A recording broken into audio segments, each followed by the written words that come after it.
My name is Isabella, and I grew up in Cleveland, Ohio. When I look back on my childhood, I can't point to a time when things felt stable or safe. From my earliest memories, home was not a place of comfort, but a place of tension. I was one of 7 children, number 6 in the lineup, and while many people imagine a big family as warm and lively, mine was filled with conflict, fear, and silence. My parents were together when I was very young, but their relationship was rocky from the start. They argued constantly, sometimes for hours.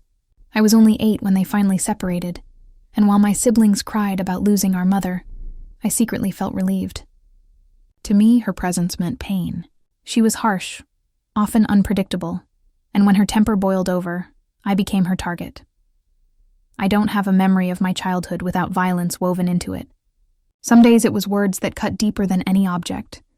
Other days it was physical punishments I couldn't make sense of. I remember once, at the age of 4, wetting the bed in my sleep. My mother discovered it in the morning. Instead of comforting me, she dragged me to the bathroom, stripped off my pajamas, and turned on the cold shower. As icy water ran over me, she struck me again and again. I can still recall how the shock of cold and the sting of her hand blurred together until all I felt was confusion and shame. There were other moments, too. I remember playing outside with neighborhood kids one summer afternoon, laughing and running around like any child should. Suddenly, my mother appeared with a tree branch in her hand. I didn't understand why. Maybe my grandmother had complained about me. Maybe I had forgotten to do something. All I remember is the sharp sting across my side, the heat spreading through my skin, and the humiliation as she hit me in front of the other children. Their faces, filled with shock and pity, are burned into my memory. I felt stripped of dignity at an age when I barely knew what that word meant. The punishments were often small in reason, but big in impact. She would beat me if I lost my socks, scold me for not keeping track of tiny things, scream when I didn't meet impossible expectations. For my older sister and me, violence was a daily reality. Strangely, my brothers rarely faced the same treatment. It felt like there was something about being a girl in that house that made us easier to target, easier to control. When my parents separated, I thought maybe the worst was over. My father was left to care for all 7 of us. He worked long hours, often came home exhausted, and still managed to cook and clean. I respected him deeply for that, but while his body was present, his mind often seemed far away. Losing my mother broke him in ways I didn't understand as a child. He would stare off into space, silent, and I could tell he was carrying his own pain. His distraction created gaps, and in those gaps, darker things took root. With my mother gone and my father struggling, there was no one truly watching over us. I was only 8 when new forms of abuse entered my life. At that age, I didn't have the words or understanding to describe what was happening. I only knew that my sense of safety, already fragile, shattered completely. The house that was supposed to protect me became the very place I dreaded. Nights were the hardest. I would avoid going to the bathroom because it meant walking past rooms where I didn't feel safe. I started holding it until I couldn't anymore, sometimes wetting myself rather than risk the journey down the hall. My younger sister often wondered why I begged her to walk with me, why I shook her awake in the middle of the night just so she'd be near. I never explained. How could I? To cope, I developed strange habits that made sense only to me. I stopped showering regularly, thinking that if I made myself less noticeable, maybe I'd be left alone. I started wearing oversized clothes, hiding my body under layers of fabric even when it was hot outside. I wanted to disappear. I wanted to be invisible. By the time I was 9, fear had become my constant companion. I learned to live with it the way some children live with a favorite toy or blanket. It was always there, clinging to me. Yet on the outside, I tried to act normal. At school, I laughed with friends, raised my hand in class, pretended everything was fine. But inside, I was crumbling. It's strange to think about how a child's mind adapts. I became skilled at slipping into daydreams, leaving my body while painful moments passed. Later, I would return to myself as if nothing had happened. It was a survival strategy, though I didn't know the word for it at the time. Looking back, my childhood was not defined by toys, games, or birthday parties. It was defined by silence, secrets, and shame. I didn't know it then, but the impact of those years would shape every part of my future. How I saw myself, how I trusted others, and how I carried pain. This was only the beginning of my story. By the time I was 10 years old, I had already learned to live with fear, but what I didn't realize then was how much it would shape the person I was becoming. My childhood wasn't just about surviving single incidents. It was about surviving an ongoing storm that never seemed to end. Home was not a place of rest. Even though my father tried his best, working long hours and keeping food on the table, there was no real protection. I craved safety, but it never came. The very people who were supposed to love me sometimes became the source of my deepest pain. The betrayal cut deeper than any bruise. I learned to hide my feelings. At school, I became the kid who laughed the loudest, always cracking jokes or acting like nothing bothered me. Inside, though, I was a volcano. My anger was simmering, waiting for the smallest spark. Teachers saw me as a troublemaker, the one who picked fights over the smallest things. But those fights were never about the other kids. They were about me, about the frustration of not being able to control my own life, about carrying secrets that felt too heavy for a child. When I was around 11, I started skipping showers, wearing baggy clothes, and doing everything I could to disappear. I thought maybe if I blended into the background, no one would notice me, and I could finally be left alone. I avoided mirrors because I hated the reflection looking back at me. I avoided eye contact because I was sure people could see the truth in my eyes. The nights were the worst. My younger sister shared a room with me, and many times I begged her to sleep in my bed. I would wedge myself between her and the wall, convinced that if I had someone behind me, I'd be safe from whatever might come in the dark. She didn't understand why, and I never told her. How do you explain to another child that you don't feel safe in your own home? As I entered middle school, my anger turned into full rebellion. I fought with classmates, cursed at teachers, and ended up in the dean's office more times than I can count. My father didn't know what to do with me. He was already struggling to hold our family together, and my behavior only added to his burden. I felt guilty about that, but I didn't know how else to cope. The chaos inside me had to go somewhere, and it usually came out in the form of fists or shouting. But behind the anger was loneliness. I remember sitting in class one day, staring at the blackboard while everyone else copied notes. My pencil hovered over the page, but I couldn't write. My mind drifted back to the night before, to the fear, to the sense of betrayal. My chest tightened, my throat closed up, and I wanted to scream. Instead, I just sat there, silent, while tears rolled down my face.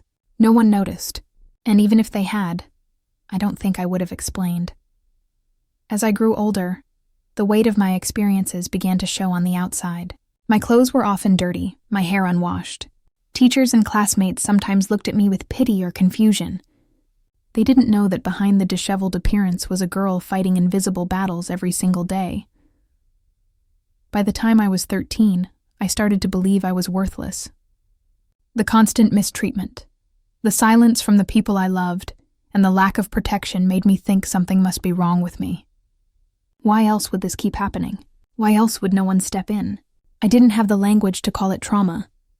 I only knew it as shame. When I was 14, things grew even darker. I started cutting myself, desperate to release the pain I couldn't express any other way. It wasn't about wanting to die, not yet, but about wanting the invisible hurt to become visible. If I could see the pain, maybe I could control it. I hid the scars under long sleeves, just as I had once hidden the bruises.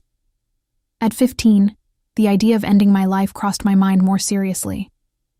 I thought about pills, about disappearing quietly, about not having to wake up in the same cycle every day. The thought scared me, but it also gave me a strange sense of relief, like maybe escape was possible after all. Still, there were small sparks of hope that kept me going. I loved music. It was the one place where I could lose myself without fear.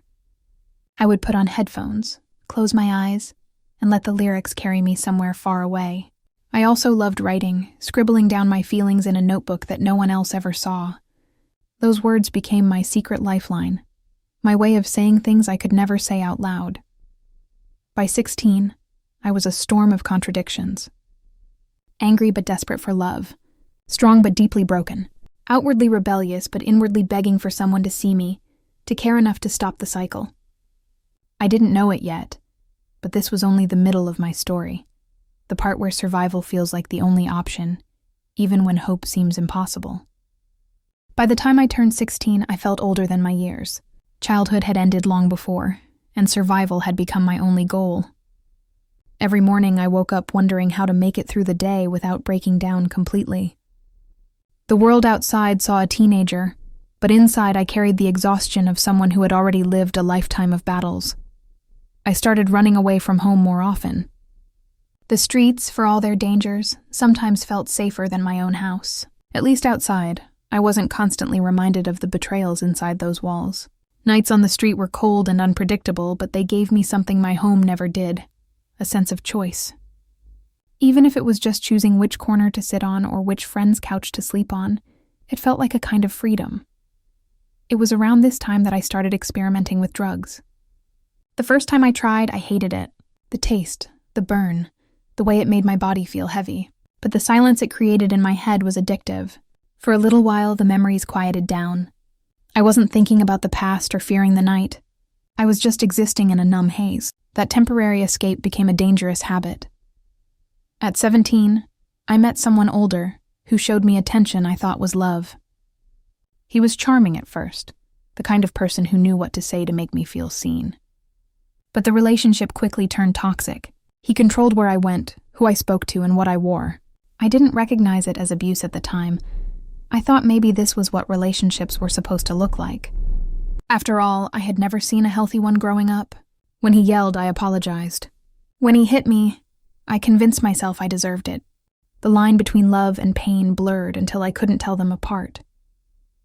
My sense of worth was so low that I believed this was the best I could hope for.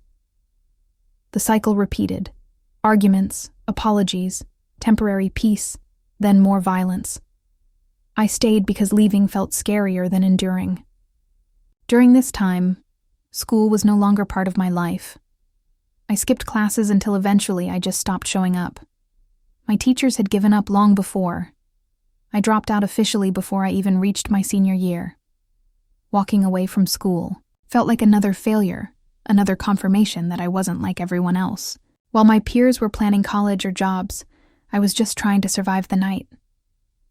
Despite the chaos, there were moments of clarity. Sometimes late at night, I would stare at the ceiling of whatever room I was sleeping in and think, this can't be my forever. I dreamed of something different. A little apartment of my own. Maybe a steady job. Maybe even peace. The dream felt impossible, but it was there, flickering like a candle that refused to go out. At 18, the toxic relationship finally ended after one night when his violence went too far. I left with nothing but a bag of clothes. It should have felt liberating, but instead it felt terrifying. Alone again, I bounced between shelters and friends' homes, always carrying my secrets with me. I smiled when I had to, laughed when people expected it, but inside I was crumbling. By 19, I had learned to wear a mask so well that most people couldn't tell anything was wrong. I became skilled at small talk, at pretending I was fine, at keeping the darkness hidden. But behind closed doors, the nightmares returned. I woke up drenched in sweat, shaking, hearing echoes of voices from the past. I avoided sleep whenever I could, numbing myself with anything that kept me awake. At 20, I stood at a crossroads. I was old enough to make my own choices, but the weight of my past threatened to drag me back at every step. I didn't have the education or stability others my age had. I didn't have a family cheering me on or offering guidance. What I had was survival instinct, and a quiet determination, buried deep, that whispered maybe life could still hold something better. Part 3 of my journey was not about triumph. It was about endurance. It was about making it through years when giving up seemed easier than holding on. It was about learning, slowly and painfully, that survival was only the first step. Healing would be another battle altogether, one I had yet to begin. Turning 21 should have felt like a milestone, a celebration of adulthood, freedom, and new beginnings. For me, it felt like stepping deeper into survival mode. I was technically free from the systems and homes that had controlled my childhood, but the chains of trauma were still wrapped tightly around me. I drifted through unstable living situations, shelters, couches, sometimes a motel if I managed to scrape together enough money. There was never permanence. Each place felt temporary, like I was always one mistake away from being back on the streets. My belongings fit into a single bag, and I carried them everywhere, a constant reminder that I didn't truly belong anywhere. The loneliness hit hardest during holidays. Walking past families gathering in their decorated homes, or seeing couples exchange gifts left me feeling invisible. I tried numbing the emptiness with alcohol, sometimes with drugs, chasing a silence I could never quite hold on to. The more I tried to quiet the memories, the louder they seemed to grow. I was haunted by nightmares that replayed the worst parts of my childhood. I would wake up sweating, trembling, convinced for a few seconds that I was still that little girl, powerless and trapped. To calm myself, I'd pace the room or sit curled in a corner until the panic passed. These nights were endless, and the exhaustion carried into my days. My anger remained a constant companion. Small frustrations would spark explosive reactions. I pushed people away before they had a chance to leave me. I sabotaged friendships and relationships because I couldn't believe anyone would want me if they truly knew my story. Trust felt like a foreign language I would never learn. At 22, I hit a breaking point. After a string of unstable jobs and failed relationships, I found myself staring at a bottle of pills, wondering if peace was only a swallow away. The thought terrified me, yet it also felt strangely comforting. For the first time, I admitted to myself that I didn't just need to survive, I needed help. That moment of desperation led me to a therapist's office. Walking through the door was one of the hardest things I had ever done. My voice shook as I tried to explain why I was there. For so long, I had carried the belief that everything was my fault, that I was broken beyond repair. Speaking the words out loud felt like lifting a weight I didn't even realize I had been holding. The first few sessions were painful. Digging into the past felt like reopening wounds that had barely begun to scar. But my therapist gave me something no one else had: validation. She told me my pain was real, that my reactions made sense, that the shame didn't belong to me. For the first time, I started to see that what happened to me was not my fault. Slowly, I began learning new ways to cope. Instead of turning to alcohol or self-harm, I learned grounding techniques, breathing exercises, journaling, even simple things like stepping outside and noticing the world around me. It wasn't easy, and it didn't erase the pain, but it gave me moments of peace I had never known before. At 23, I wrote letters I never sent. Letters to my mother, my siblings, even to my younger self. In them, I poured out my anger, my sadness, my longing for the love I never received. The act of writing became a way to reclaim my voice, to say the things I had been silenced from saying as a child. Still, the journey was anything but smooth. There were relapses into old habits, nights where the darkness felt unbearable, days when I wanted to give up on therapy and myself. But each time I reminded myself of that quiet flicker of hope, that maybe, just maybe, life could hold more than pain. By 24, I began to dream again. Small dreams at first, finishing my GED, maybe taking a class, maybe finding a stable job. They weren't grand plans, but they were seeds of something I thought I had lost, the belief in a future. This part of my story wasn't about complete healing. It was about survival with intention, about choosing day after day to keep fighting for myself, even when it felt impossible. It was about learning that asking for help didn't make me weak, it made me human. And it was about realizing that while the past had shaped me, it didn't have to define me forever. By the time I reached 25, something inside me began to shift. The years of pain, shame, and survival had not disappeared, but I no longer carried them the same way. Therapy had given me tools, but more importantly, it had given me a voice. For the first time in my life, I wasn't just surviving, I was beginning to live. I started setting boundaries, small at first, but powerful. I learned that it was okay to say no, to protect my space, to choose who I allowed into my life. This was foreign to me, a girl who had once believed she had no right to safety or choice. Each boundary felt like reclaiming a piece of myself that had been stolen long ago. At 26, I took one of the bravest steps I had ever taken. I forgave myself. For years, I had carried the burden of believing I was somehow responsible for the things that happened to me. That belief had poisoned every thought and relationship I had. But slowly, I came to understand that what happened was not my fault. The guilt belonged to others, not to me.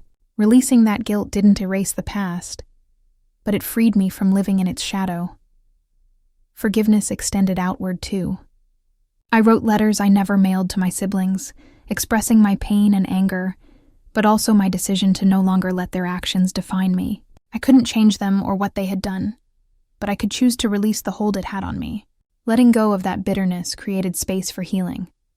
I also began to dream again, but this time, my dreams weren't just about survival. They were about building a future. I enrolled in classes, determined to earn my degree. Walking into a classroom as an adult was intimidating, but I reminded myself of the little girl who used to wish every birthday just to learn how to read. I carried her with me as I opened textbooks and studied late into the night.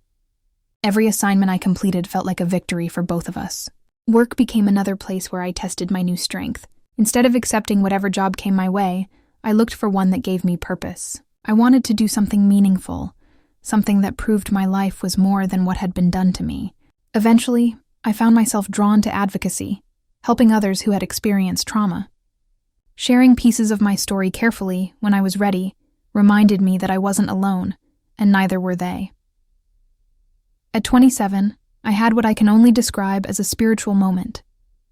Whether it was a dream or something greater, I woke up one morning with an overwhelming sense of peace. I felt warmth on my skin, as if the sun itself had wrapped me in safety. A voice inside me whispered, "You've carried enough. It's time to let go. It's time to move forward." That moment didn't erase my pain, but it changed my relationship with it. Instead of seeing myself as a victim, I began to see myself as a survivor, and more than that, as someone who could thrive. Of course, healing is not a straight line.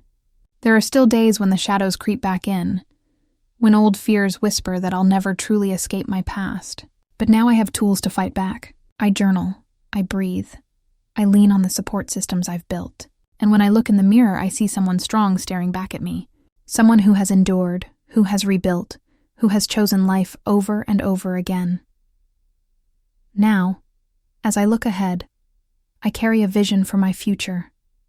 I want to build a home filled with the love and safety I never had. I want to continue my education, to grow in my work, to use my story as a source of strength for others. Most of all, I want to keep loving myself, every scar, every mistake, every step forward. Because if my life has taught me anything, it's this: survival is only the beginning. Healing is the real victory. And hope is what transforms the broken pieces into something new, something beautiful. My name is Isabella. This is my story, and it is only the beginning.